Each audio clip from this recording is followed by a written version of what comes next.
Bueno, pois incorporamos os participantes da primeira mesa. Unha mesa onde, efectivamente, sentámonos por aquí, unha mesa onde, como comentaba Miguel, vamos a falar do tema de emprego, do tema de formación, de temas de que de alguna forma van a afectar a nosa trayectoria profesional e que, por tanto, para nós tamén os consideramos moi importantes. Non o comentei antes, estamos grabando, digamos, un pouco a sesión, non facemos streaming como tal, pero sí que estamos grabando a sesión e, lóxicamente, pois, poderá seguirse despois en diferido a mesma. Para esta primeira mesa, acompáñanos inicialmente a moderadora Alicia Eizaguirre, a cual teño que darlle realmente as gracias porque fixo esforzo de facer a moderación desta mesa, sustituindo a unha persona que, pois hoxe por un tema profesional tiña que estar en Madrid. Pedimos con moi pouco tempo e Alicia, pois, moitísimas gracias polo esforzo para moderar esta mesa. Alicia traballa como xefa do Departamento de Formación, Innovación e Internacionalización do CAFI. Cando queiras, Alicia. Moi ben. Bueno, pois moi bo día a todos e todas.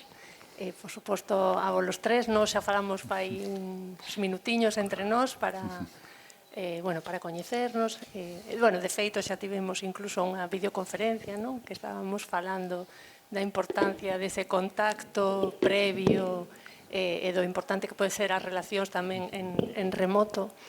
Antes de comenzar, xa comentaba antes Manuel o tema da complementariedade.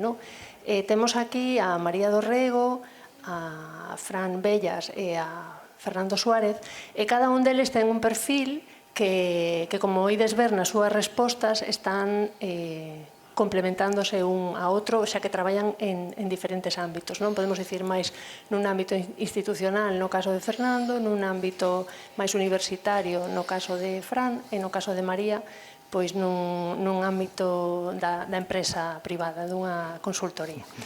Pero, de todos modos, moitas grazas por estar hoxe connosco, aos tres.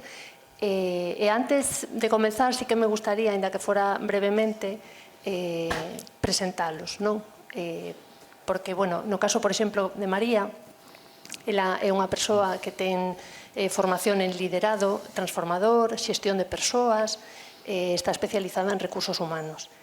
Ela desenvolveu a súa carreira como técnico de selección e formación e como técnico de recursos humanos no Corte Inglés, e despois incorporouse ao grupo Clave, xa máis na liña de cazatalentos, de headhunters. Antes falábamos que sempre se emprega especialmente o inglés no mundo do recrutamento e tamén da tecnoloxía.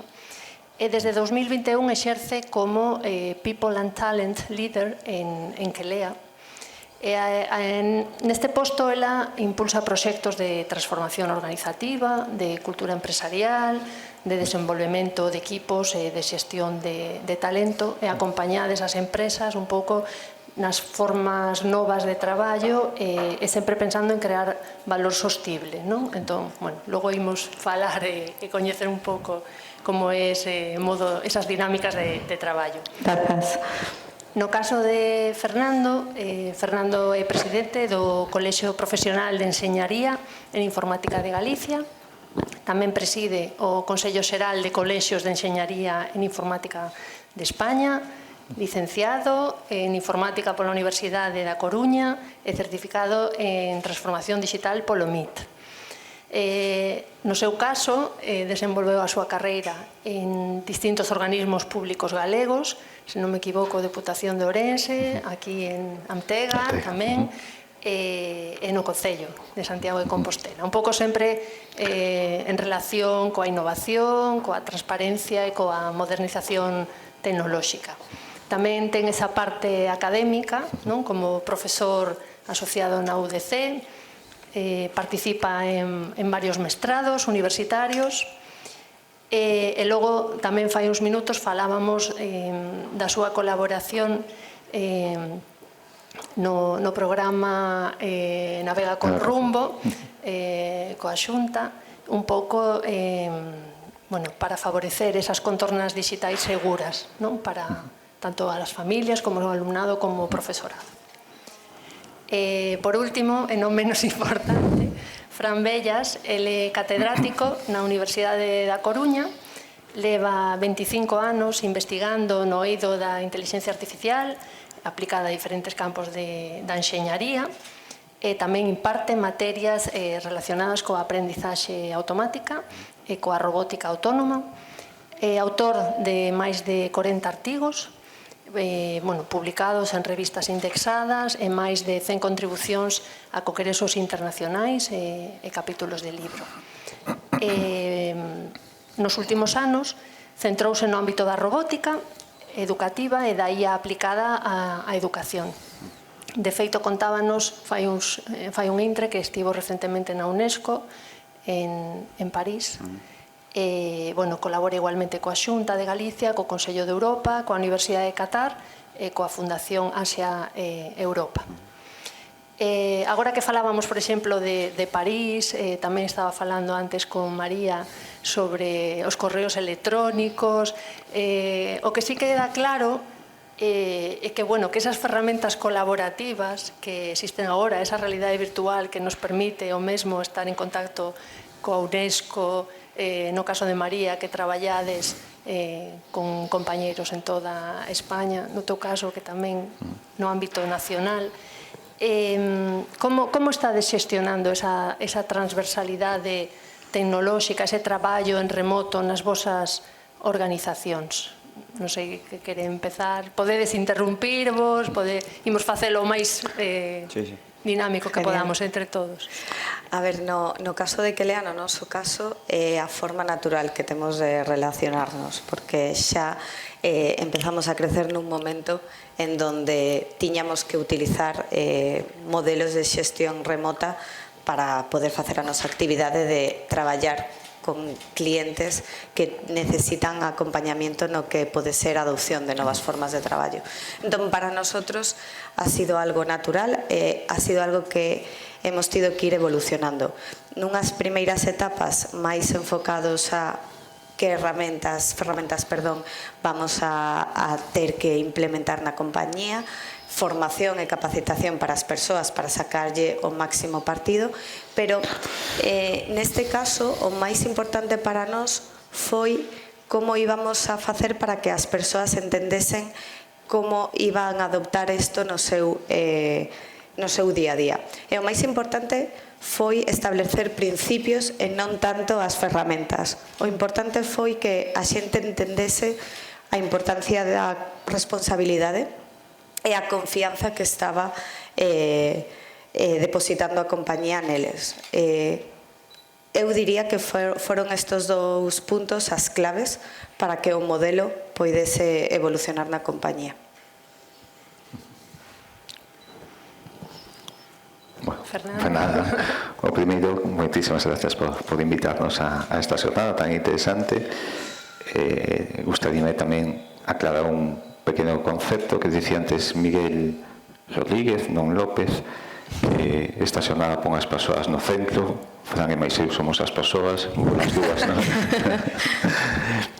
A ver, nós estamos prácticamente dende o inicio tanto do colexio como do Consello de Colexios utilizando estas ferramentas porque o víamos como algo absolutamente natural. A diferencia de unha empresa, os que estamos nas entidades colexiales non cobramos por estar aquí, temos que compatibilizar isto coa nosa actividade profesional, con nosa vida persoal tamén. Entón víamos isto como unha oportunidade. Prácticamente do principio, todas as reunións as facíamos con ferramentas de videoconferencia, non?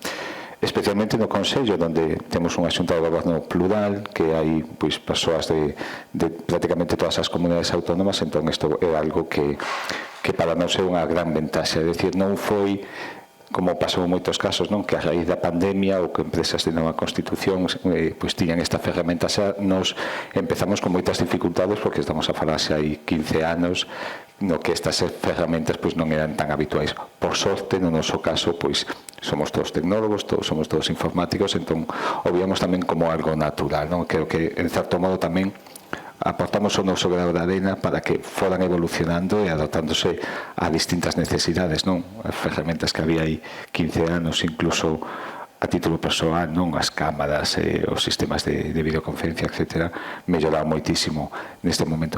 Sí que tamén teño outra visión que como empregado público, neste caso ahora mesmo no Concello de Santiago, implantar estas ferramentas costa bastante porque hai que romper moitas brechas, moitas inercias, moitos medos, entón creo que tamén pois esa fase de capacitación e como tamén decía María de ter un protocolo de actuación é importante, pero tamén o vemos como unha oportunidade sobre todo co que ten que ver coa relación co cidadán, non? Ademais, nunha administración local na que a colaboración ou a participación da cidadanía é tan inmediata, non? Porque ao final somos a administración máis cercana ao cidadán, favorecer que poidan participar mediante este tipo de ferramentas creo que é algo fundamental e algo no que temos que estar a vanguardia, non? Costa, na cidadanía, pois creo que despois tamén o falaremos, hai distintos niveles de avance, distintos niveles de alfabetización digital, pero tampouco podemos pechar os ollos ante o que ven, non? Novas xeracións que non están acostumadas a outro tipo de relación que non sea mediante ferramentas telemáticas, e demais, e creo que aí tamén temos que estar a vanguardia, temos que facilitar estas ferramentas sen descuidar tamén a xente maior, xente que igual non ten estas competencias digitais e que hai que habilitar outras carnes tamén para colaborar con eles. Pero insisto que eu vexo como unha gran vantaxe, hai que ser consciente tamén da sociedade que temos a nivel de formación e de capacitación, pero creo que sen ningún tipo de dúbida o futuro vai por esta vía.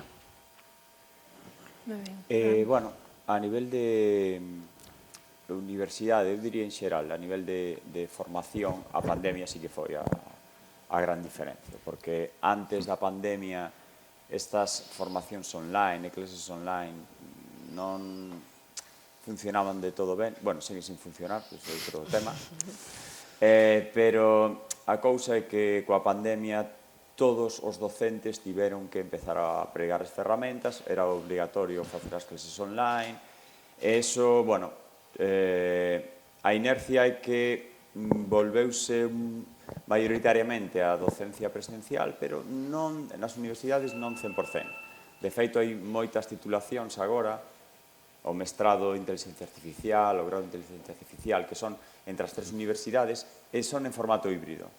Eu estou falando para os meus estudiantes como estou falando aquí, e os de os outros campus, Vigo e Santiago, están online. Entón, esta é a docencia que existe hoxe en día. Eso quedou despois da pandemia. E funciona, bueno, todos, maioritariamente, os estudiantes utilizan ben estas ferramentas, os docentes non tan ben, porque ninguén lles deu tampouco unha formación como tal. Entón, tivemos que ir aprendendo un pouco como podíamos. E, bueno, só comentar unha cousa, que a nivel do persoal docente, investigador das universidades, agora mesmo estamos a expensas do que fai, en este caso, Microsoft, porque nos estamos centrados, estamos ceñidos ao uso do Microsoft 365, que é a ferramenta oficial da universidade. Se Microsoft empeza a meter aí novas funcionalidades, as empezamos a utilizar. Se Microsoft mete calquer tipo de IA, a empezas a utilizar. Entón, o que se conseguiu con isto tamén é que, bueno, algunhas empresas que viron aí o punto de negocio, a verdade é que están moldeando moito a maneira en que traballamos con esas ferramentas. Porque eu creo que antes había como máis variedade, e agora mesmo a nivel universitario, eu diría que as dúas ou tres grandes compañías que colleron bueno, estes entornos de traballo colaborativo son os que están marcando as tendencias. Entón, moita xente sabe utilizar estas ferramentas porque as teñen ali fácil, e fora deso non tanto, non? Isto é algo que está pasando. Bueno, a cosa vai ir a máis, eso por suposto, aínda que, xa por rematar, as experiencias que estamos tendo de formacións online cos estudiantes de diferentes edades, ao final o resultado é que non conseguimos que funcionen tan ben como cando é puramente presencial. Entón, falando do tema de aprendizaxe e formación, habería que mellorar o xeito en que se usan estas ferramentas. Moi ben. Bueno, un pouco retomando así as vosas ideas, cando decía Fernando, destas da alfabetización digital, por un lado están as persoas de idade, por outra parte están esas xeracións que só adoitan comunicarse de xeito virtual. Ligo cunha idea que hoxe é moi recorrente, que é o tema das soft skills, que vedes vos nos vosos ámbitos, como se consigue que as persoas cumplan con eses dous requisitos, con esa formación tecnolóxica, pero tamén con todo o que estáis falando agora de flexibilidade, de adaptación, de ter uns principios. Como vedes esa outra parte de habilidades brandas? Bueno, eu creo que cada vez son máis necesarias. Eu creo que vivimos un momento, eu sempre digo unha frase, se non a digo incluso, xa case na casa se ríen de mí, tanto como a diga como a non, que non estamos nunha época de cambio, senón nun cambio de era, un cambio de era impulsado pola tecnoloxía en todos os ámbitos da nosa vida. Está cambiando moitas pautas. Se miramos atrás no tempo, cando miramos como entendían o traballo os nosos avós ou mesmo os nosos pais, todo o seu ciclo laboral principalmente estaba ligado a unha soa empresa. Tiñan uns coñecementos de base e nesa empresa os desenvolvían. Sí que é certo que a experiencia lles daba maiores capacidades, pero ao final baseados nun coñecemento previo. Ahora mesmo, creo que o que é o aprendizaxe ao longo da vida é absolutamente fundamental, e o cambio, ese cambio continuo, que nos afecta a todos os ámbitos da vida, pero tamén no ámbito laboral. E creo que estas competencias, habilidades blandas, estas soft skills, son cada vez máis necesarias, e teñen que formar parte tamén desa aprendizaxe continua, Non podemos pensar que só unha persoa, no caso noso, por exemplo, por ser tecnólogo, con uns coñecementos técnicos moi avanzados, con eso é suficiente. E creo que as empresas cada vez, seguro que María tamén o pode certificar, cada vez valoran máis outro tipo de competencias, de empatía, de liderazgo, de habilidades sociales, que cada vez tamén, insisto, creo que son máis necesarias. E creo que isto se aprende de moitas formas. Unha con educación, con formación, pero sobre todo co avance social, con un avance social que tamén nos leva a que cada vez esa demanda que hai de que, saibamos relacionarnos co cidadán, co noso cliente, cos nosos compañeiros, pois se exixa máis isto. Comentaba Fran, con este cambio que houbo a raíz da pandemia, das videoconferencias, a todos os niveis, pero sobre todo a nivel tamén laboral, perdimos moito que era o contacto persoal, e creo que moitas empresas están a decatar de que ese contacto persoal, ese contacto presencial é fundamental. Esos son soft skills tamén, esa capacidade de relación, de empatía, de entender os problemas do outro, e dende todos os puntos de vista, non só dende o propio traballador, senón tamén dende o empresario, que ten que tamén ter, digamos, certa flexibilidade coas demandas que cada vez son máis tamén dos novos traballadores. Creo que cando contratades xente nova, obviamente o salario é algo importante, pero que tamén esa flexibilidade, esa facilidade tamén de conciliación, etc., son cousas que tamén se piden cada vez máis. Entón, creo que é algo que forma parte da nosa sociedade, forma parte desa capacitación, tal vez nas universidades, ainda que sei que tamén se inclúen este tipo de habilidades, sobre todo de forma máis transversal, pero tamén está desacuidado, está desavalorado, está desapotenciado, porque no noso caso non queremos formar tecnólogos que teñan uns coñecementos técnicos moi avanzados, senón que é absolutamente fundamental. E cando decía que estamos nun cambio de era, esta tecnoloxía está aplicada a todos os ámbitos. O primeiro que temos que entender é que cando estamos a traballar, por exemplo, nun proxecto de medicina ou nun proxecto no ámbito da educación, nun proxecto no ámbito da cultura ou da xusticia, temos que entender a outra persoa, temos que poñernos no seu lugar, temos que empatizar con eles e temos que saber tamén comunicar, temos que saber tamén ter un equipo e entender problemas que poidan ter cada persoa. Por lo tanto, creo que é algo absolutamente fundamental, incluso máis se me apuras, case por riba dos coñecementos técnicos que se poden ir tamén adquirindo ao longo da vida. De feito, ai María, ti que podes aportar moito do equipo, da selección, non? Desa búsqueda das competencias brandas. Sí, é verdade que cando teñes que contratar unha persoa para un proxecto, tes que pensar se ten o conocimiento técnico necesario para poder desarrollar ese proxecto, non? Estou falando, por exemplo, no caso de programadores que coñezan unhas tecnoloxías, pero claro, nun entorno, nun contexto onde as tecnoloxías evolucionan en moi pouco tempo imos deixar unha tecnoloxía obsoleta en cousa dun ano, é imposible contratar a persoa que sepa todo. É imposible. Entón, por iso, poñemos moito foco nesas soft skills. E esas soft skills se traballan e se entrenan. Estou falando da capacidade de aprendizaje. Estou falando do pensamento crítico. Estou falando tamén de adaptación, de ser capaces de cambiar rapidamente en función de como cambien as condicións do traballo.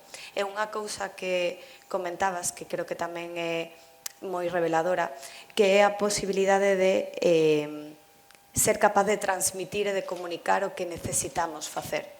E isto é unha soft skill que creo que pensábamos no pasado que era só necesaria nuns ámbitos concretos e nuns roles concretos, e non é así. Os perfis máis técnicos que de verdade están destacando por riba de outros son os que son capaces de transmitir os problemas que se encontran no desenvolvemento dos seus proxectos, que son capaces de entender, empatizar co que se está pedindo. Entón, eu penso que esas soft skills son as que máis vamos ter que traballar dende as organizacións e dende o ámbito da empresa para que as nosas persoas sean capaces de evolucionar cos avances da tecnoloxía. O que ocorre, eu creo que nas universidades non formamos correctamente nestas cousas a día de hoxe.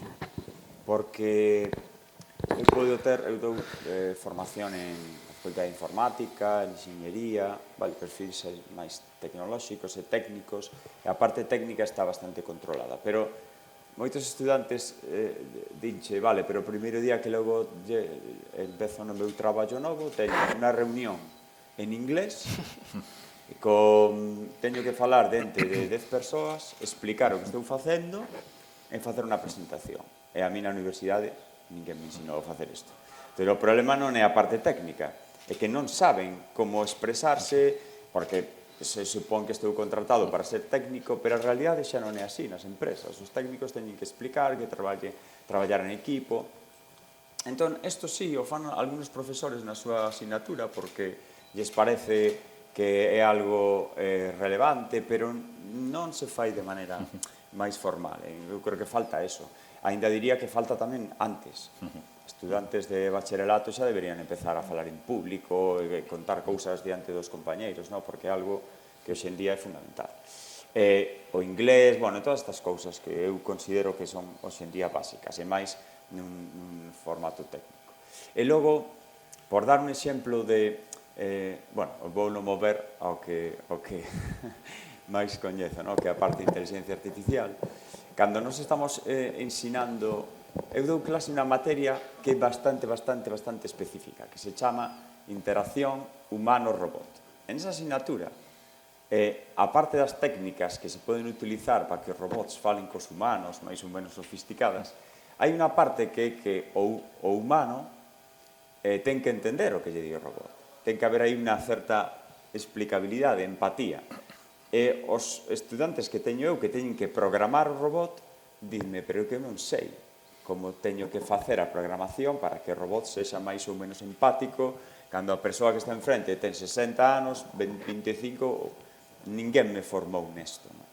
Entón, Falando xa de formación máis xeral, non só técnica, temos que cambiar moitas cousas nas universidades para adaptar o que realmente hoxe en día é ou hacia onde vai a tecnoloxía, no? De que tamén a persoa está no centro, no? Porque estamos moi metidos na parte nosa técnica e moi pouco no outro. Entón falta moito traballo ainda niso. Bueno, iso que comentas tamén dá así un pouco de medo, non? Que non sexan quen de relacionar ou de elaborar para responder coa IA. Antes comentaba Fernando tamén o tema de que os nosos pais tiñan un traballo e quedaban ese traballo para o resto da vida, non? Pero hoxe parece que está todo como cun sistema de vasos comunicantes e que está continuamente todo o mundo cambiando de traballo. Como pensades, dá a veces como un pouco de vértigo, non? Porque estás preparándote para un posto que nin sequera ao mellor, ou estás estudando para traballos que ao mellor todavía non están creados e ao mesmo tempo xa che están dicindo que vas ter logo que cambiarte. Como pensades que imos ser escravos dese paso continuo nos traballos a outros sen... Como vai ser esa capacidade de adaptación que dicíades antes, que imos ter que ter? Bueno, eu creo que é signo dos tempos, non? Que temos que acostumar que estamos vivindo nesta etapa é o que exixe, non? Esa capacitación continua, esa capacidade de adaptación, esa capacidade de resiliencia, non? Esas habilidades blandas, e que, en certo modo, tamén é unha sorte. Eu sempre digo que temos moitísima sorte, os tecnólogos, de vivir este momento no que, na tecnoloxía, estamos a cambiar o mundo.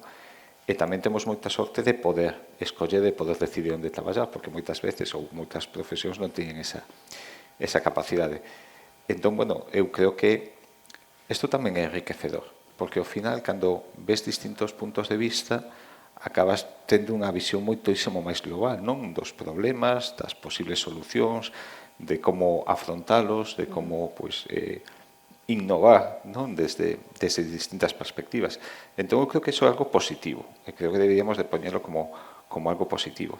Sí que é certo que, coincido co que tamén traslucía, do que se comentaba antes, de que neste momento o máis importante creo que é formar a xente para o futuro, formar os nosos xóvenes para o futuro. En esa formación, as competencias técnicas son importantes, pero hai moitas outras competencias que son absolutamente necesarias. E creo que ese modelo educativo que Fran apunta, que a universidade ten que cambiar e ten que mellorar, eu creo que incluso temos que cambiarlo e mellorarlo moito antes, non? Temos que, ti apuntabas tamén, non? Nesas capacidades de falar en público, de traballar en equipo, de pensamento crítico, hai que introducirlo moito antes. Entón, eu creo que estamos no século XXI con avances tecnolóxicos impensables hai apenas 25-30 anos, pero estamos educando aos nosos xoves con metodoloxías do século XIX, prácticamente, dos principios do XX. Entón, creo que é algo que temos que cambiar. E temos que cambiar porque o mundo é como é. Este cambio é algo que nos ven, que é imparable, e que é o único que, como se suele decir, o único que é constante, o único que é seguro é o cambio, non? Entón, o que temos que traballar para que a xente teña esa adaptabilidade ao cambio. Eu penso que hai un pouco de ansiedade social agora mesmo co cambio, coa incertidumbre, co que vou facer dentro de 10 anos. E penso que as persoas que estamos máis preto da tecnoloxía hemos feito un cambio de chip moito máis rápido que o resto, non? Pero que paisa cos demais? Moita xente que estará agora mesmo pensando xa, pero a min non me podes dicir que non sei o que vou facer dentro de 10 anos, que necesito ter estabilidade. Entón, eu penso que temos que, dende as organizacións, a empresa e a universidade, axudar as persoas a facer ese cambio de chip. Non é algo negativo que o futuro sexa algo incerto. Temos que estar preparados para ser capaces de abrazalo e ver que competencias transversais son as que nos poden axudar a irnos a outro tipo de emprego. Moitas persoas agora mesmo pensarán, como siga así a IA, o meu traballo vai desaparecer. non é algo malo. Eu o que vou ter que facer é evolucionar co que sé facer agora mesmo, que podo reciclar e levarme a outro entorno. Creo que ese é o reto, e que temos unha responsabilidade enorme dende a universidade, dende a empresa e dende as institucións de axudar as persoas a identificar cales son esas capacidades que sí ten transversais e cales necesitan para poder mitigar esa ansiedade, non? A verdade é que este é un problema importante porque na universidade, por exemplo, trata de ir creando titulacións novas a medida que a sociedade as require, a empresa, non? Sempre hai unha inercia, está claro, non é tan rápida, pero os avances tecnolóxicos a veces non facilitan isto. Por exemplo, cando irrumpiu a IA xerativa, o ChatGPT, todo isto, quen sabía, teñamos unha titulación nova na UDC de traducción e interpretación que llenaba cupo todos os anos e de repente agora ninguén quere estudiar interpretación porque está directamente afectada por estas ferramentas. Eso non podíamos saber. Que lles podemos dicir aos estudiantes que están en cuarto desa carreira? Pois, eu o que lles podo dicir é que traten de abrazar a IA, traballar con ela e facerse mellores con ela, pero non é verdade que lles impacta de xeito directo. Falo da IA como podría falar de outras cousas.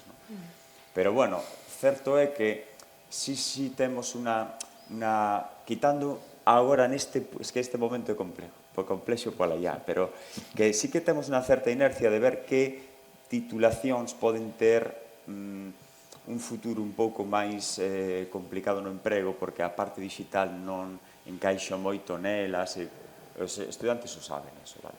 Entón eu creo que en xeral, quitando a erupción actual da IA, que sí que está transformando as cosas un pouco, eso podese saber con un pouco máis de tempo podes ir formando a xente, podes ganar a túa capacitación digital. Que vai pasar coa IA en certos empregos nos 3 ou 4 ou 5 próximos anos, eso sí que é moito aventurar por agora. Sí, porque de feito, recentemente no segundo Bloomberg, máis do 50% das tarefas vaise automatizar, non? Iso como vai repercutir, por exemplo, nos vosos ámbitos? Unha porcentaxe, claro, moi elevada. A ver, creo que estes titulares tampouco axudan moito, son porque un moitas pouco veces son... alarmistas, iso é Claro, verdade. a ver, que se automaticen tarefas é algo que ven pasando dende hai moitísimo tempo, non?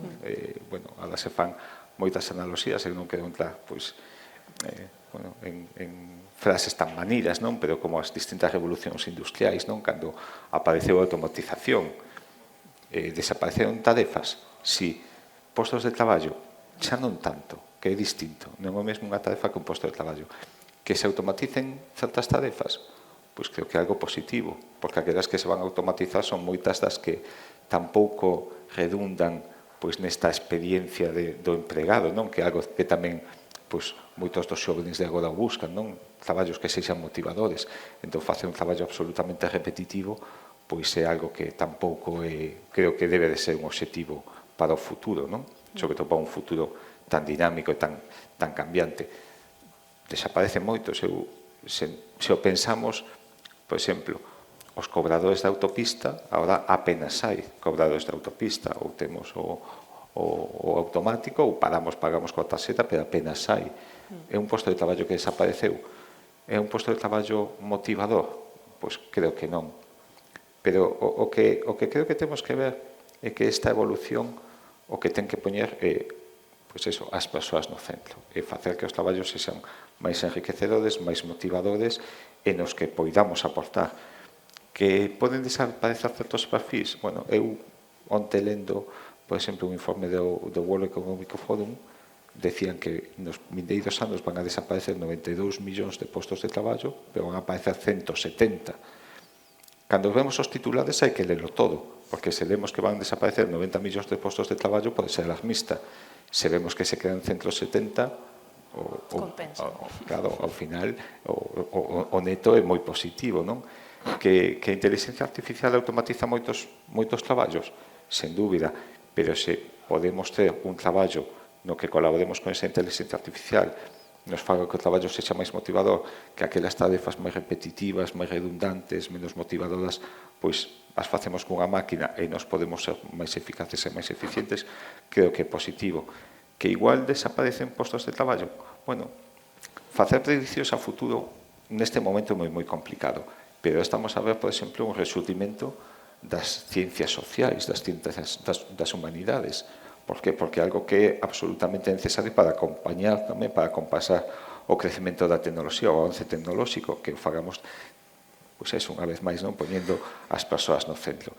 E, polo tanto, bueno, creo que, insisto, é o signo dos tempos, e o que non temos que ter é medo ao cambio. O cambio é algo innato á evolución humana, o que sí que temos que facelo pois, dun xeito ético, dun xeito pois, pensando en que isto nos beneficia a todos, non?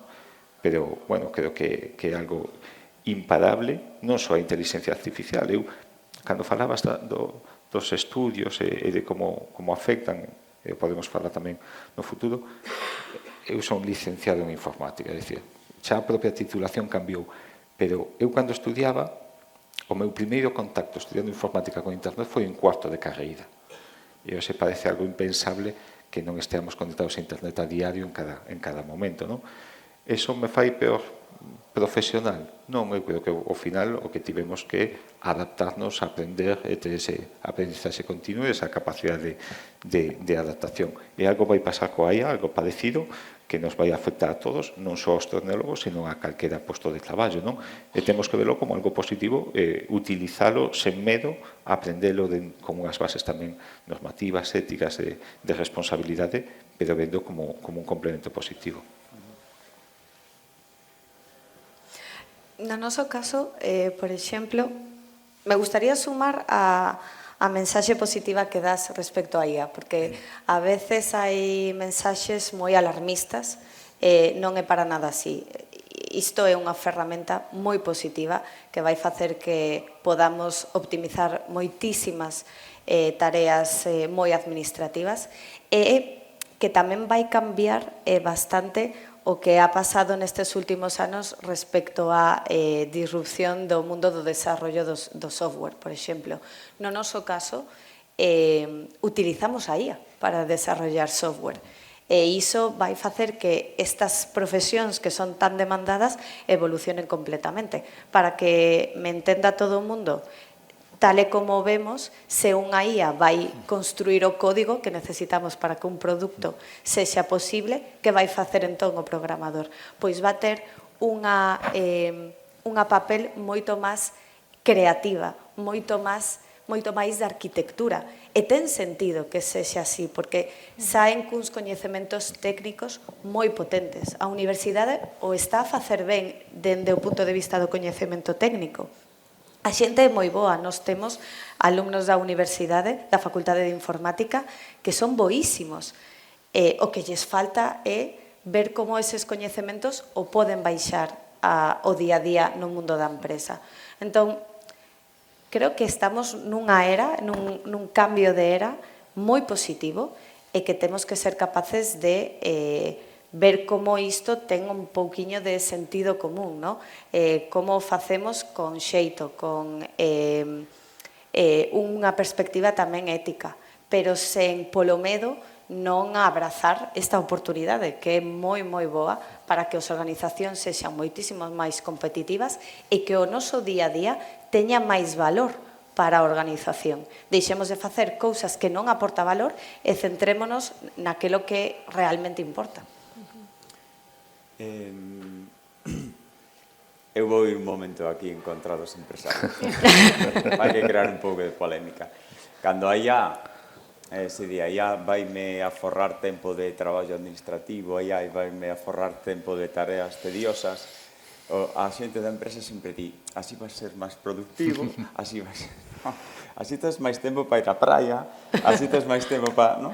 Claro, debemos de verlo así. Bueno, mirade, unha cousa que nos, dende a docencia, sempre, dende o principio da erupción da IA, tiñan aí todo o mundo o temor, era, vale, a labor do profesor cal vai ser, cando estas automatizacións, tutores intelixentes e demais entren. Non? Claro, o primeiro mensaxe sempre é negativo. A labor do docente non sabemos cal será, porque os estudiantes poden ter un tutor na casa, bla, bla. Pero fixemos durante 2 anos unha experiencia nun instituto, ali en Ferrol, no que había unha ferramenta que usaban na aula para aprender a programar. A ferramenta era máis ou menos autónoma. O profesor podía non intervir en toda a clase. Despois dos 2 anos, a conclusión do docente foi que había quedado sorprendido porque el seguía facendo moita falta na aula, pero sobre todo para aqueles estudiantes que requerían máis atención, porque os que eran máis autónomos coa ferramenta iban sós. Eso xa pasaba antes.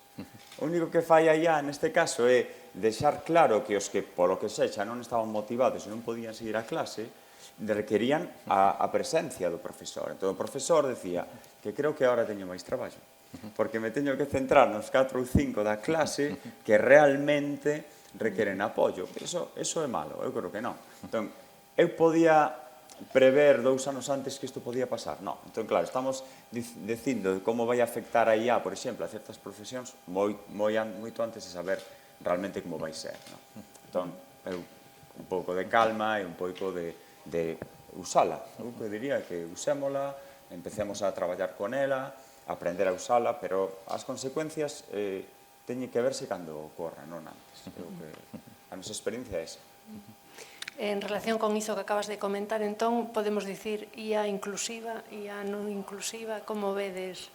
Estamos a facer todo o que se pode facer para que a sociedade, para que as persoas se sintan incluídas? Queda moito por conseguir? Sí. Sí, a cal das dúas? Queda moito? As dúas. Eu Estás a creo facer? que se está a facer moito e que queda moito por facer. Senón, pois, non estaríamos aquí falando, estaría todo feito. Eu creo que queda moito. No ámbito educativo, acaba de decir Fran un exemplo clarísimo, como, un pouco na liña do que eu decía tamén antes, como temos unha ferramenta fantástica para apoiar a labor docente. Como podemos facer unha educación moitísimo máis personalizada, moitísimo máis integradora, para a xente que igual ten dificultades en certas materias, como mediante unha tutorización máis centrada no alumno, utilizando ferramentas de inteligencia artificial, podemos facer que unha clase non avance a distintas velocidades e que xente queda atrás desde o primeiro momento. Como a IA pode ser tamén un, digamos, apoio no fogar para a xente que igual ten certos problemas de aprendizaxe. Por lo tanto, creo que o primeiro que temos que facer é non demonizala. E logo ver en que ámbitos o podemos tamén utilizar, non? Porque, a ver, a IA leva moitos anos entre nós, Fran, sabe perfectamente un avance de mediados do pasado século. Que pasa? Que agora chegou de forma disruptiva a IA xerativa e parece que o que non é IA é algo viejuno, que é algo que xa non é moderno. Levamos usando inteligencia artificial con carácter previo a aparición de ChatGPT en medicina e en moitos outros ámbitos, non? Entón, bueno, é algo que é un avance continuo. E que, por iso creo que todavía queda moito por facer en moitos ámbitos. Pero, por exemplo, para a atención personalizada a xente maior, para combatir a soidade, para a propia medicina, para a xusticia, temos un problema de atascamento da xusticia, no que a inteligencia artificial pode ser tamén unha ferramenta fantástica para avanzar, non? Porque a xusticia que se imparte tardíamente non é xusticia, non? Entón, creo que hai moitísimos ámbitos nos que temos moitísimo que facer e non só con IA, non? Porque hai moitas outras ferramentas tecnolóxicas que son absolutamente básicas. Pero, insisto, volvendo ao modelo educativo, creo que temos que cambiar o chip. E cambiar o chip pasa por desenvolver ferramentas, por formar o profesorado, por tamén empatizar coas familias e que vexan que a tecnoloxía non é unha amenaza. Do mesmo, parece que todo é blanco ou negro, estamos a favor da tecnoloxía nas aulas ou totalmente en contra. Eu creo que, bueno, con sentidiño, é unha ferramenta fantástica para mellorar as capacidades educativas e o aprendizaxe dos nosos nenos e nenas, non? Entón, creo que, como te decía, se están a facer moitas cousas, que queda moitísimo por facer, por sorte, e o que temos que facer é facelo con ética, con principios con seguridade para todos, non? E unha cousa que tamén comentaba antes Fran, que temos unha dependencia moi elevada tamén de ferramentas que vienen principalmente de Estados Unidos, non? No vosso caso de Microsoft.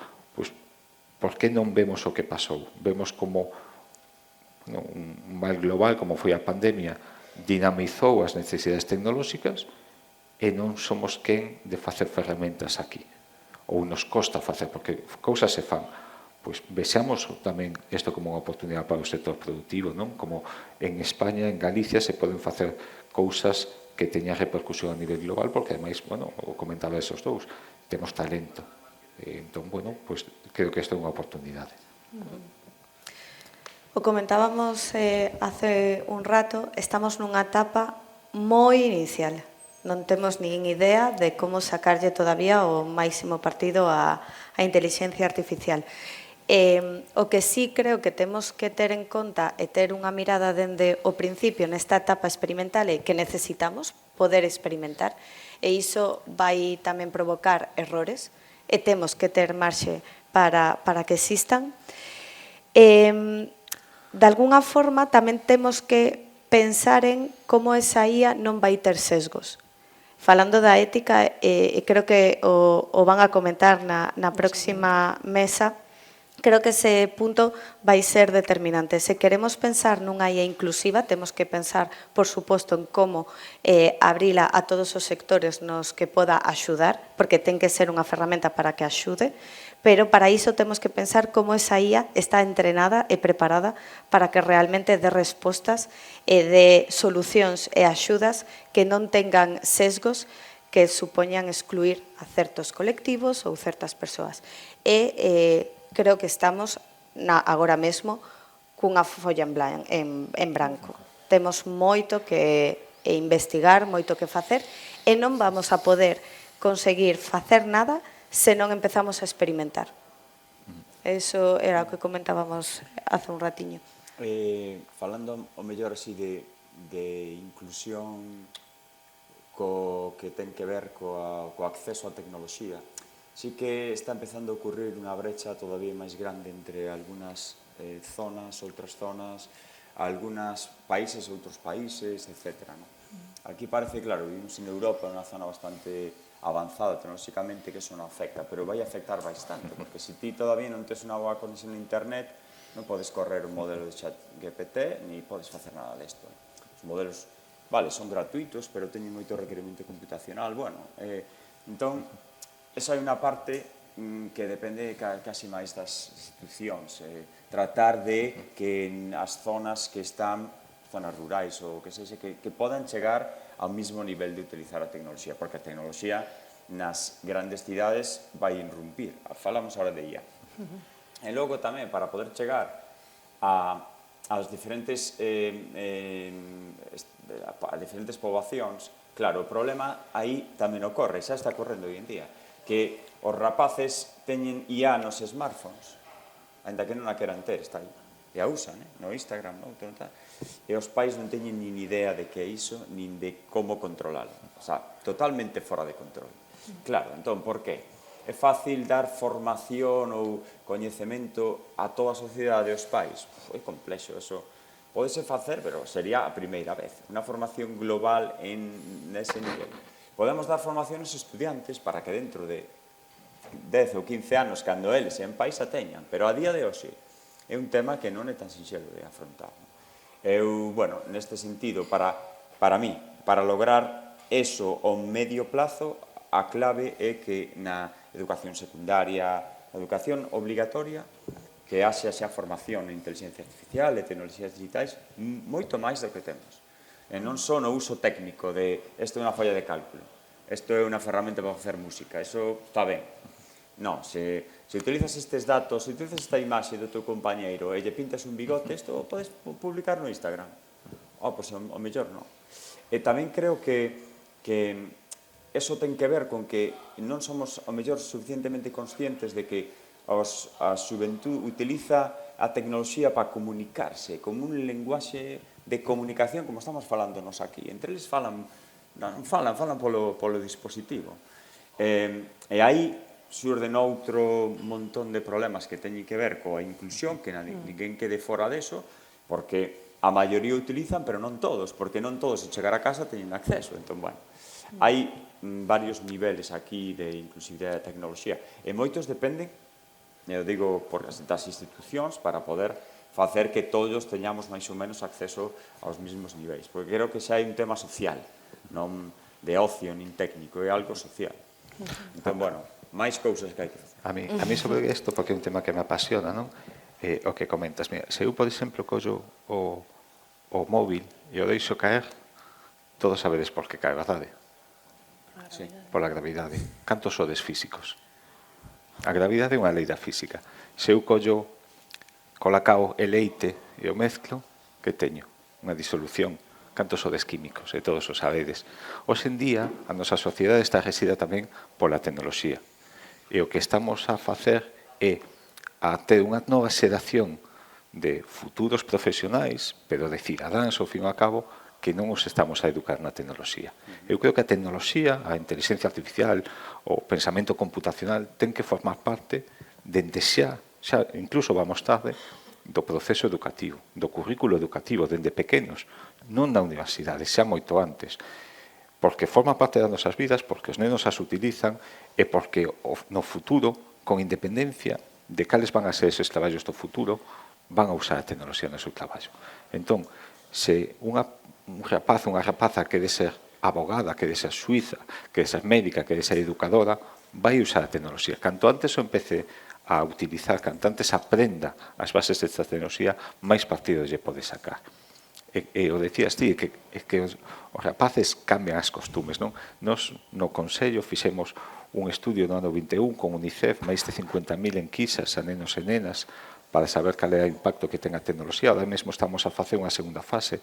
Fixemos máis de 100.000 enquisas en toda España a rapaces entre 11 e 20 anos de todos os ámbitos poblacionais, educativos, de todo, para poder poñer negro sobre o branco cal é a realidade. E a realidade é que eles usan a tecnoloxía prácticamente dende pequenos sen que ninguén os acompañe nesta educación.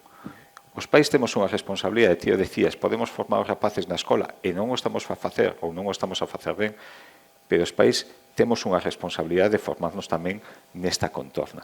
E igual que lles ensinábamos a cruzar a calle, e primeiro os levamos na man, logo os acompañamos e que o fagan solos, e logo xa van solos, temos que educalos tamén no uso da tecnoloxía. O que non podemos facer é negar isto, non? E decía que os propios rapaces, ti dis, se comunican. Bueno, aquí somos todos maiores. Se collemos o móvil, como usamos? Así. Como usan os nenos? Así. E que cambian esas costumes, cambian as relacións. E logo, só por non monopolizar, non? Sobre o que decías dos sesgos. Creo que ás veces somos demasiado alarmistas co uso da tecnoloxía, vale? Que pode haber sesgos na inteligencia artificial? Sen dúbida. Por que hai sesgos? Porque entrenamos esta inteligencia artificial con patróns sesgados. Por que son sesgados os patróns? Porque as persoas temos sesgos. Ahora, todos os que somos adultos temos certos sesgos, do que sexa, poño un exemplo do fútbol. Se eres dun equipo e lle pitan penalti ao equipo contrario, non foi penalti. Pero se eu doteigo a mesma situación, sí que é penalti. Todos temos sesgos. Cal é a vantaxe da tecnoloxía, da inteligencia artificial? Que se detectamos un sesgo, o podemos corregir. Nas persoas e nas persoas adultas é moitísimo máis difícil. Entón, que hai sesgos? Sí. Que temos que traballar para que non nos haxa? Sí. Pero que temos que ser conscientes que son correxibles. E creo que iso é algo tamén que temos que poñer en positivo. Bueno, penso que antes María tamén falaba un pouco iso de experimentar, non? Sí, que é fundamental. Ir para adiante. Ese medo, porque creo que é unha cousa que penalizamos demasiado o erro. Aquí, pois, cando alguén fai algo e non funciona, porque non necesariamente é unha equivocación, senón, pois, igual non é o momento, é precipitado, etc., pois, o penalizamos demasiado. E avanzar e innovar ten unha componente de erro importantísima. Por eso digo, o tema dos sesgos tamén, o poño en positivo, en valor do que dicías ti antes, non? Que temos que avanzar sen medo e sen penalizar todas estas cousas. E agora que falaba desde rapaces e rapazas, non sei, se me ocorre así, que consello lle poderíades dar con vistas a un futuro para prepararse, non? Para pois, dende un punto de vista, por exemplo, María, no teu caso, de como entrar nese mundo das tecnoloxías, nun proceso de selección, que consellos se poderías dar? Así... Primeiro, que a tecnoloxía é para todos, non é só para informáticos, é para todos. Da igual de seres médico, abogado, o que sexa, marketing, é para todos. Creo que a xente que vai entrar no mundo do traballo ten que ser curiosa e non ter medo a probar e a investigar. Creo que a curiosidade vai ser, de alguna forma, o golpe para abrir horizontes que non saben agora mesmo que o mellor é o que vai dar na tecla do que lles faga feliz. É a única cousa que lles diría, pensando en que non teñan medo, que sean curiosos e que investiguen e que proben e que seguramente as novas portas que teñan diante pode ser que veñan porque han tido outras experiencias que non eran conscientes que eran as habilitadoras para o que realmente iba a gustarlles, non? Que sean curiosos. Bueno, é que claro, eu trato con estudiantes todos os días o que vos podo dicir, falando agora do punto no que estamos da inteligencia artificial, que falamos moito aquí, pero es que eles tamén lles preocupa bastante, a realidade é esa. Porque, por exemplo, nas titulacións nas que eu me movo, pero sei que noutras é o mesmo, eles xa saben que as empresas, certas empresas de enxeñería, TIC, etc., valoran que ti teñas unha formación básica no uso ChatGPT, o que queiras, calquer ferramenta basada en IA generativa. A cousa é que moitos deles saben usar esas ferramentas porque, bueno, porque probaron, porque intentan, pero se lles rascas un pouco, bueno, e ti crees que saberías, por exemplo, facer un prompt, unha petición un pouco máis segura, sabes añadirle contexto, sabes a diferencia entre un modelo que razona e un que non, sabes? A xente xa patina. Entón, claro, a día de hoxe, todos eles, maioría, se lles empezas a presionar, entenden que eso é algo que van ter que conseguir de alguna maneira. Esa formación, ahora mesmo, é moi importante, porque case todos os traballos teñen alguna componente digital ou a van ter, al menos a nivel do que eu falo, vale? Entón, bueno, eu, mentras nas universidades ou non teñamos unha formación reglada para dar eso, eu recomendaría que a obtiveran pola súa conta. É increíble hoxe en día o que podes aprender con todas as cousas e medios que temos se tes o interés, vale? Hai que, obviamente, non buscar a fonte, pero en YouTube, eles buscan moito en YouTube. En YouTube hai miles de sitios onde podes formarte se queres, igual ou mellor que nas universidades, a realidade é esa, pero tens que ter a intención. Eu lles diría que a nivel de inteligencia artificial traten de dar ese paso, porque creo que vai ser algo diferenciador nos traballos en pouco tempo, en de que só sexa para que ti podas ter traballos de maior calidade, traballos un pouco a nivel de redacción, que sexa, pero teñen que meterse neso. Entón, sendo prácticos, para mí, agora mesmo é un consello fundamental para ir ao mercado laboral un pouco máis de seguridade. Va un pouco tamén na liña do que dicía María, non? Desa curiosidade, dese interese, de querer bucear, non? De non quedarse, ao mellor, solamente co que che dan, senón sempre mirar. E, sobre todo, de diferentes perspectivas tamén, non? Porque, Fernando. E que dases un consello aos rapaces e rapazas é complicado, porque o que lles digo moitas veces é que non escoiten aos demais. Entón, dases un consello, cando digo que non escoiten, é un pouco un contrasentido, non? Pero que fagan o que lles gusta, que sexan felices, que se divirtan, que, bueno, se son nenos, é o que teñen que facer, ser nenos, que sexan conscientes de que a tecnoloxía vai formar parte da súa vida, que creo que xa o son, pero tamén da súa vida laboral, do seu futuro, que efectivamente, que se formen, pero se queren ir por un ámbito que non sexa o tecnolóxico, que o fagan. Eu outro día chamoume unha chica xa maior que se dedica ao deseño de moda e que me pedía pois que lle puxera en contacto con alguén porque quería facer algo con inteligencia artificial de moda.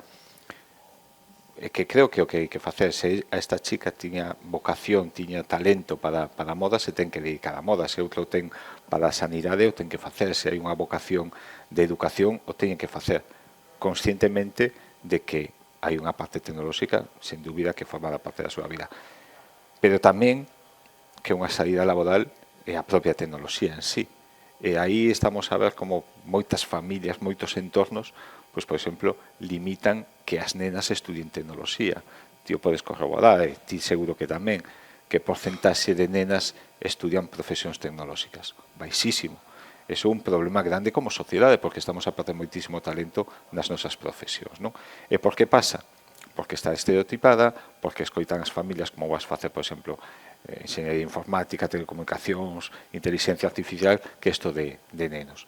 Por iso digo, que non escoiten, que fagan o que les guste, conscientemente de que a tecnoloxía formará parte dese proceso educativo, de que o cambio será permanente, de que teñen que ter esa curiosidade, estou totalmente de acordo contigo, que a curiosidade é absolutamente fundamental a día de hoxe, e que saiban que isto é moi dinámico, e que se equivocan non pasa nada, non? Porque tamén parece que se estigmatiza moito, non? Pois un rapaz que con 18 anos, que son moi xóvenes, que teñen que escoller que carreira facer, e que igual non lles vai ben, e que continúan, ainda que non lles guste, porque teñen ese medo ao fracaso, pois non, é o que dicíamos antes tamén coa innovación. Cambiar non é un fracaso, é parte do proceso, non? E tamén parte da seguridade de que a decisión a estás tomando pois con bagaje e con experiencia. Sí, sí que é certo que cando un, claro, ten 18 anos, ás veces tomar unha decisión non é sinxelo, non? De feito, noutros países, ao mellor en Estados Unidos, sei que é certo que toman un ano sabático, que viaxan, non? Que fan un pouco de rodaxe. Bueno, falando de algo, e xa logo, se non facemos preguntas que ao mellor no público alguén quere intervir, dun punto de vista quizáis máis filosófico, que logo na seguinte mesa vai haber unha charla precisamente sobre iso, fainos, antes falabas da felicidade, de ser felices. Cal é o salario emocional desas profesións que teñen que ver coa tecnoloxía? Vos, como credes que se senten máis realizados? Antes, non sei quen falou desas tarefas que son tediosas, non? Que hai que buscar esa motivación. A ver, no ámbito tecnolóxico creo que a motivación é inherente, non? Porque o proceso, esas tarefas tediosas prácticamente non existen. Nos fixemos un comunicador que hai aquí en Galicia, varios estudios, varias oleadas sobre o estado emocional do tecnólogo, non? E un pouco os hábitos dos tecnólogos. Tamén estamos moi estereotipados, non? Que somos frikis, que somos asociais, eu creo que, bueno, hai de todo en todos lados, efectivamente, non? Pero que ao final tamén somos unha profesión, eu sempre digo, a máis social porque temos que entendernos con todos, non?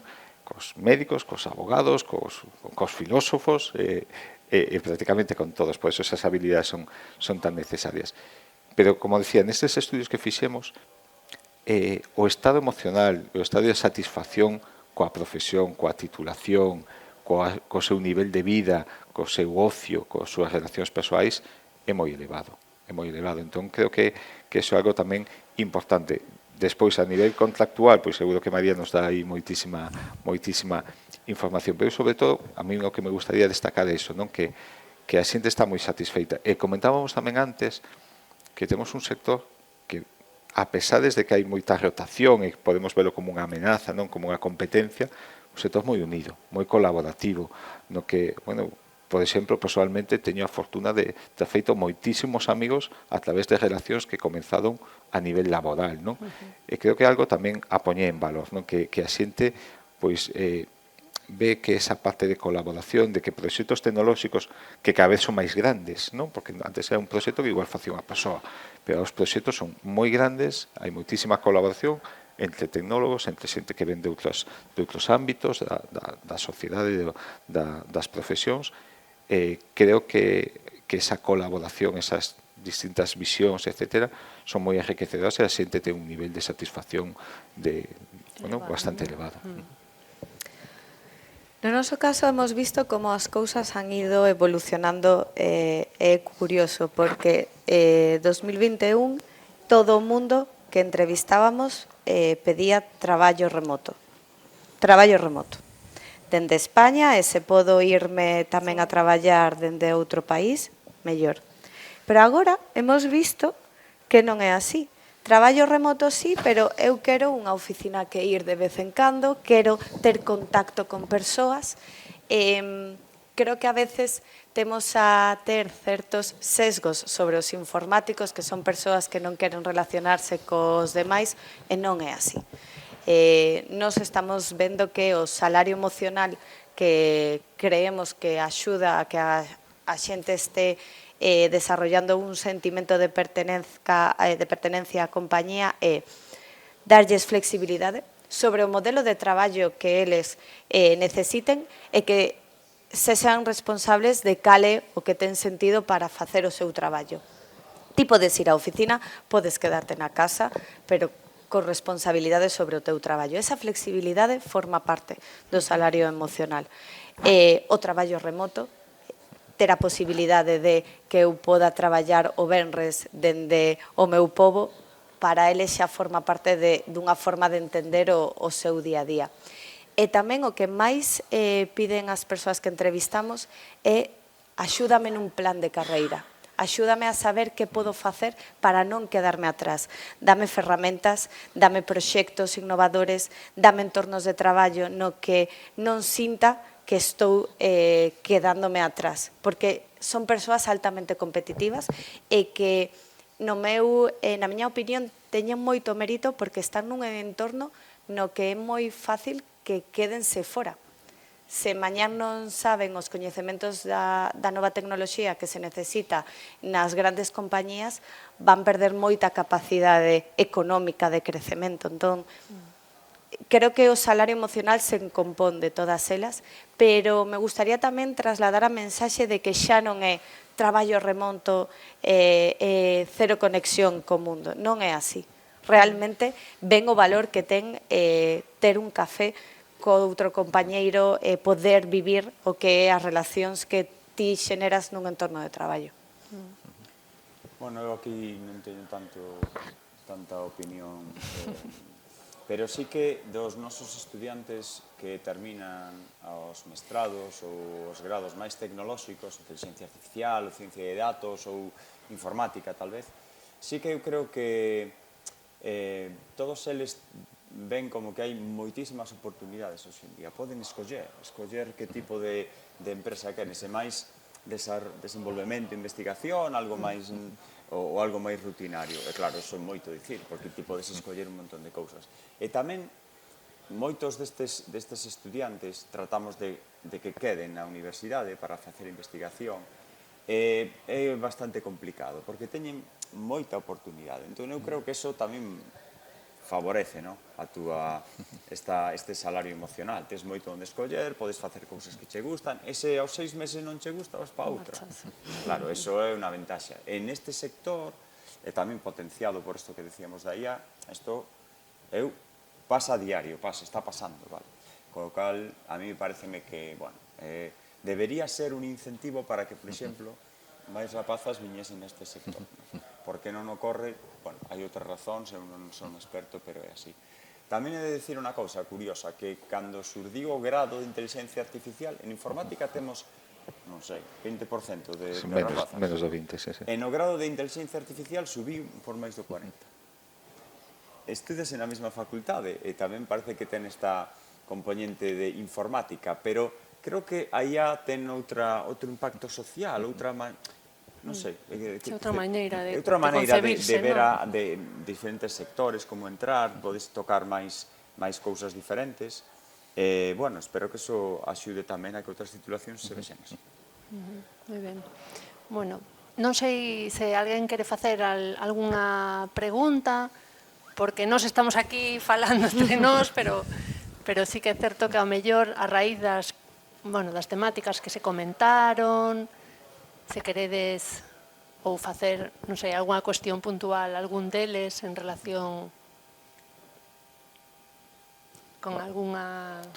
O deixamos todo moi claro ou non se enteraron de nada.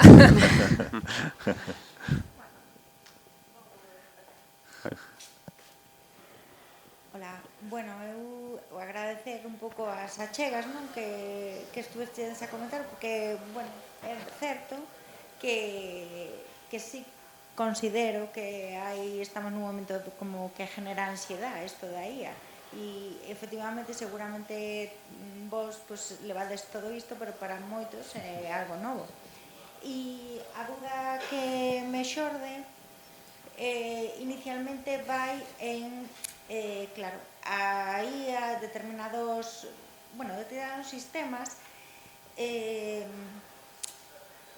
realmente o non ter formación previa ou non tal, sino que vai aparecendo, porque de repente apareceche no móvil algo, ou de repente estás nun Word e parece que che aparece outra cousa e que te fai unha proposta, e de repente estás en Instagram e no teu tempo de ocio incluso e te sale para facer, e claro, daslle que sí, a veces sen saber realmente.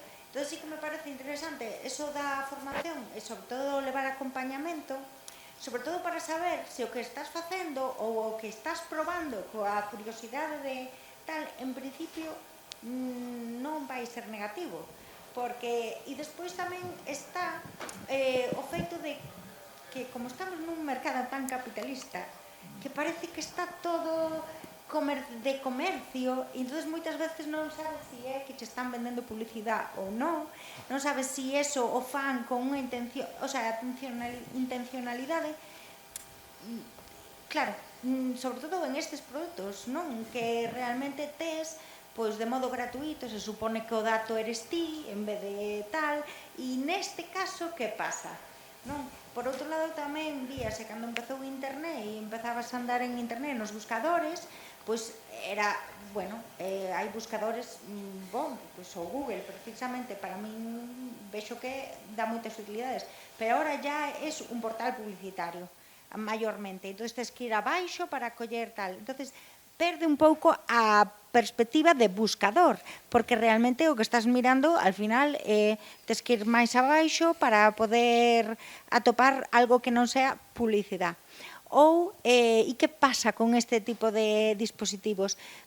Cando se nos vai introducir todas esas cousas ou como vamos a identificar que iso pode ser? E esa é a dúbida que me xera, e, bueno, eu traballo en Kogami e, claro, se eu teño esas dúbidas que considero que, sin ter coñecementos nin tecnolóxicos ni nada, máis que a nivel usuario e tal, as persoas que ao mellor teñen máis dificultades por razón de discapacidade ou de outras tecnoloxías e que non se queren teñen posibilidades de que alguén as apoie nese descubrimento tal, pois, bueno, creo que é algo que me genera duda. A mí personalmente xérame duda e non sei, bueno, non sei a resposta. Tampouco sei a quen preguntar. A Google. No, a ver, te dúbidas é bo. Te dúbidas é bo. Eu creo que certidume ninguén ten. Quen diga que ten certidume. Pero, mira, faz unha reflexión sobre os buscadores. Internet leva a nivel social 30 anos con nós, pero a tecnoloxía móvil leva incluso menos. Eu acordome cando os móviles eran teléfonos, ahora son ordenadores de bolsillo, non? E como todo isto foi evolucionando e a sociedade pouco a pouco se foi adaptando. Isto vai acabar pasando coa inteligencia artificial. O que temos que facelo pois dun xeito informado e dun xeito responsable. Eu creo que aquí tamén temos a fortuna de que en Europa a legislación nos axuda bastante, vale? Pero non só a legislación é necesaria, temos que tamén ter ese esforzo persoal en formarnos. O que dis de Google, por exemplo, pois é tal a incertidume que ninguén sabe como vai a evolucionar isto, que antes Google te daba de resultados con moita publicidade tamén, pero de resultados que parece que era toda internet, que non había nada máis, ninguén iba á segunda página de Google. Ahora Google xa te dá un só resultado, porque ahora xa con inteligencia artificial te xenera xa non a ligazón a donde ti podes ver a información, senón xa te está a se dar a resposta a túa pregunta. Isto que significa? Que creo que incidindo o que dicíamos antes, se cabe, todavía é máis importante pois despertar ese espírito crítico, esa búsqueda de fontes, esa contrastación de información para saber no que estamos, non? Entón creo que o primeiro é ter inquedanza, ter incertidume para saber que o mundo que estamos necesita que esteamos a vanguarda tamén na utilización das ferramentas que temos ao noso dispor, que son moi boas, que nos aportan moito a todos os niveis, pois creo que o primeiro é iso.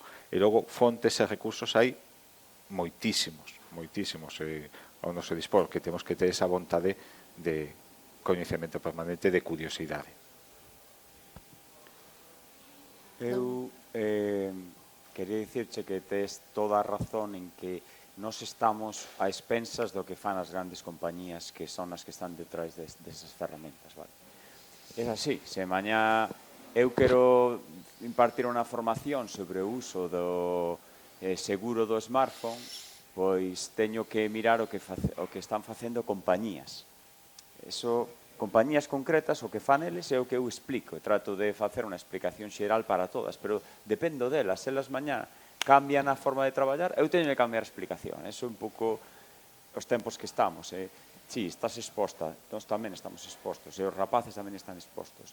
Que é verídica ou non a información que está aí. Hai que ter esa capacidade crítica, e non todo o mundo a ten. A formación pódete axudar a ter un pouco máis armas para comprender, pero é complexo, non é só ti, somos todos, estamos todos no mesmo punto, claro, pero é que iso é a ultradependencia ou non da tecnoloxía. Utilízala como ferramenta, pero non máis que iso. Eu o que creo é que a formación pode parecer sinxelo, decir, pois recibo formación. Claro, pero que formación queres que eu che dé? Se mañá cambian a ferramenta, estamos falando de inteligencia artificial, ou cambia a legislación en Europa, esa ferramenta xa non é válida. Entón, cambia a miña formación. É dicir, é un pouco que, xa sei que o mensaxe non é moi directo, pero que hai que esperar un pouco.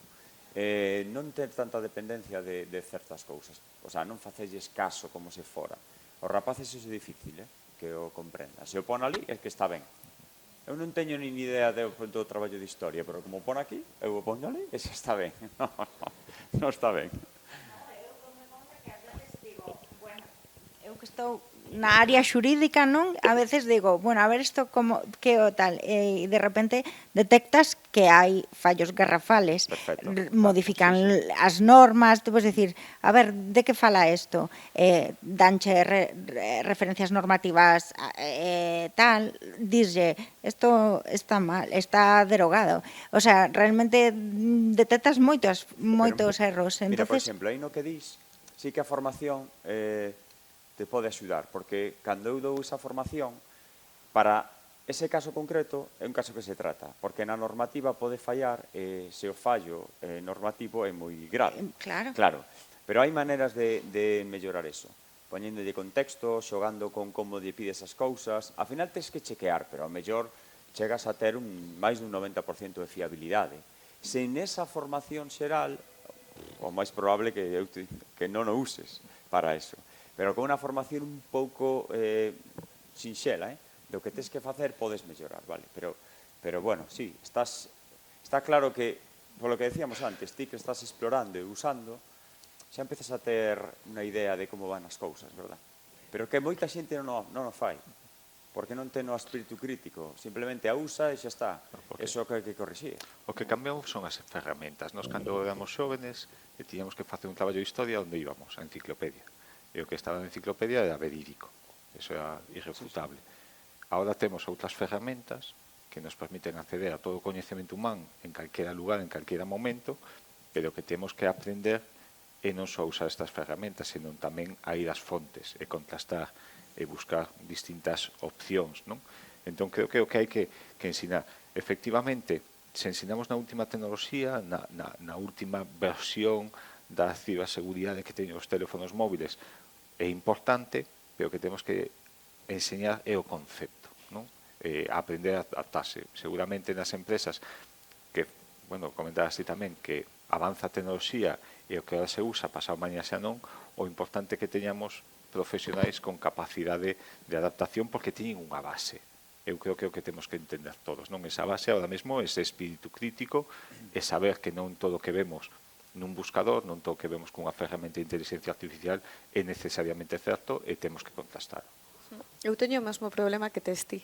De feito, estou buscando unha formación específica nun contexto concreto relacionado co meu ámbito e digo, é que o mellor vou pagar 1.000 euros por unha formación que me vai dar coñecementos sobre unha ferramenta que dentro de 24 horas xa non vai ter sentido. Pero o que sí podemos facer con responsabilidade é buscar formación máis en boas prácticas do uso da IA, no? Dunha forma moito máis xeral neste caso.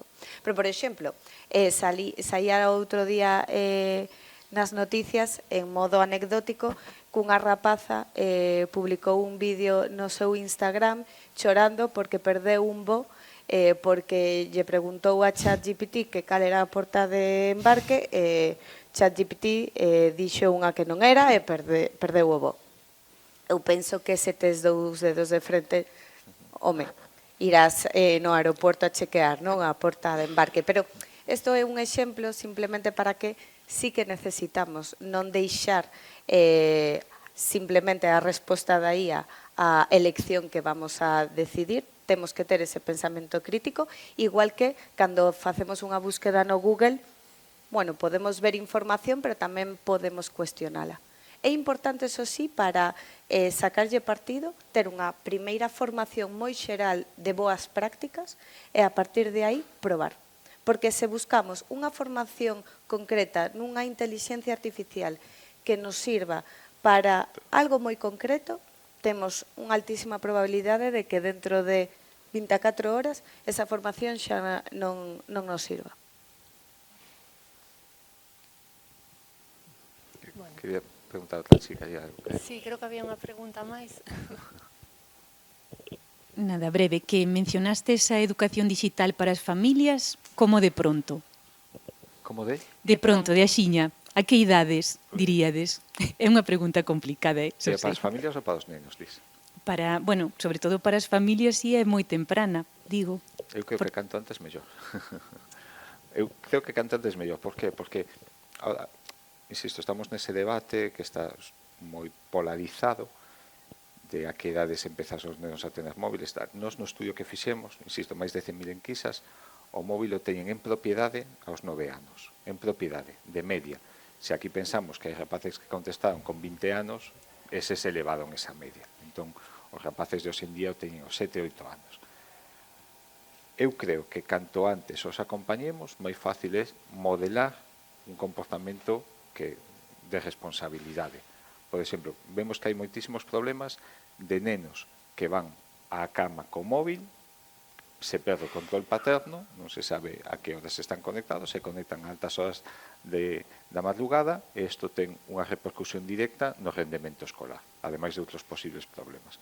Entón, eu creo que os pais e nais teñen que ser conscientes desta situación, teñen que saber como comportarse, teñen que implicarse na educación dos seus fillos. Se simplemente lles deixamos usar o móvil sen control ou poníamos un control parental para non sentirnos responsables, estamos a facelo mal, non? Canto antes, por qué? Porque logo chegamos a unha idade, a partir dos 15, 16 anos, que o neno se encerra na súa habitación e perdemos totalmente o control. Se non temos educado antes, educalo a partir desa idade é moito máis complicado. Se un neno pequeno está na sala da casa, está vendo un rato YouTube, porque ademais as pautas de ocio cambian moitísimo. Os nenos hoxe en día, os pequenos non ven a televisión. Por qué? Porque teñen outro tipo de contido para eles moitísimo máis atractivo. Se está vendo YouTube e nos vemos o que está consumindo, a linguaxe que ten, etc., pois, lóxicamente, podemos correxilo. Pero é fundamental esa implicación. Nestas enquisas, sabedes, por exemplo, nos videoxogos. Hai un problema de uso desmedido moitas veces de videoxogos, incluso, a pesar do que pode parecer a priori, máis das nenas que dos nenos. Vale? Entón, hai unha clasificación que a PEGI a Pan-European Game Information, que ten unha clasificación de idade. O que na nosa idade eran os rombos. Un rombo 14 anos, dos rombos 18 anos. Os nosos pais o sabían e nos prohibían ver a televisión cando non se correspondía. Que pasaba cos xogos? Que os pais o ignoran. Moitos non saben nin o que é, e moitos, sabendo, permiten que os seus nenos xoguen a estes xogos. Entón, esa educación familiar é absolutamente básica e fundamental canto antes, porque os nenos están xogando dende pequenos, están consumindo recursos en internet dende pequenos, e non hai ningún tipo de limitación, porque se fala sempre de pornografía, calquera neno con calquera idade pode acceder a contidos pornográficos, porque o control é mínimo, é dicir, si ou non, se digo non e non entro, a próxima digo si entro, pero non só pornografía, senón con contido violento, apostas online, hai moitísimos nenos menores de idade que apostan online e os pais non se enteran. Entón, creo que esa implicación familiar, canto antes mellor, porque é moito máis fácil modelar este comportamento. Moi ben. Bueno, pois penso que xa pasámonos un pouquiño de tempo. Moitísimas grazas aos tres. Penso que tivemos así unha visión moi completa e tratamos moitas cuestións. Así que nada, creo que agora hai unha pausa, polo tanto podemos seguir debatindo, pero xa dun xeito cun café, como dicía María. Perfecto, pois moitísimas gracias aos participantes desta mesa, Alicia, María, Fran e Fernando. Sí, efectivamente, ahora temos un café, como 25 minutos, e a ver si ás 11:30 somos capaces de arrancar.